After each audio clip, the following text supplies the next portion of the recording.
Civil site design includes a range of tools to help users with what's known as direct section editing. So traditionally users would normally go to the ribbon to find a selection of tools, whereas a lot of these tools can now be found within either the grips or the cross-section window.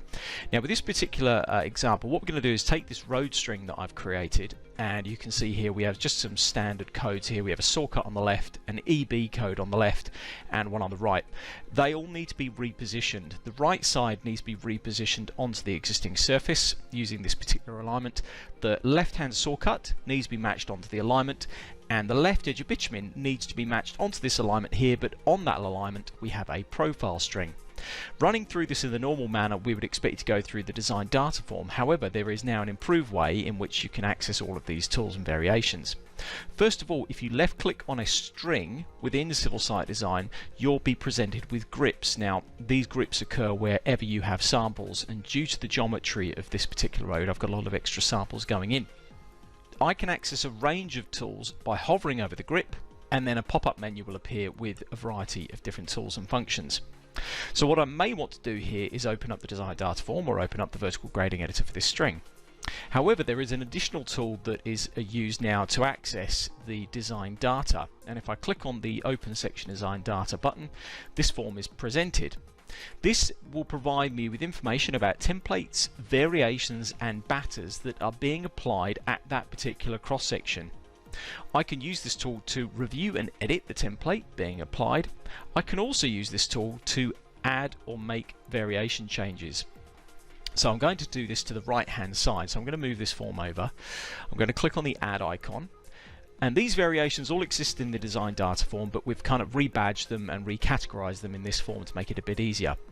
I'm going to be using the modify tool, so I'm going to modify a code, and what I want to do is match the code to a surface.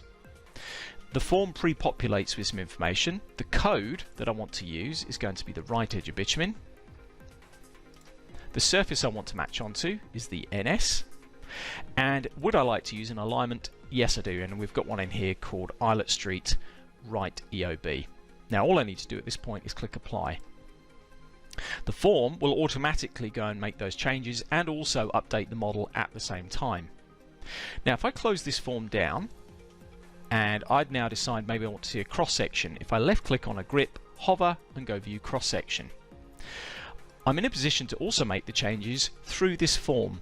Now just before we do that, we're going to go to the display tab and click on the show other objects button, and simply click on the add to pick some alignments to show. So this is just to give us context to what we're doing. So I'm going to pick LEB, click on the add button and choose the Eyelet Street left saw cut and click OK.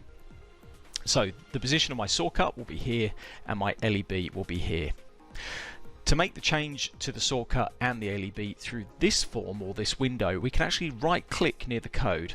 So have a look down the bottom here, you'll see that every time I move my mouse, the closest code to my mouse is displayed. So at the moment, as soon as I get close to the saw cut, that is displayed. I right click, and what I'm able to do here is add variations, add batter overrides, and open the section data, or open the section design data, which is the form I opened a second ago. So in this case I'm going to go add variation, I want to modify something, and I want to match a code to an alignment.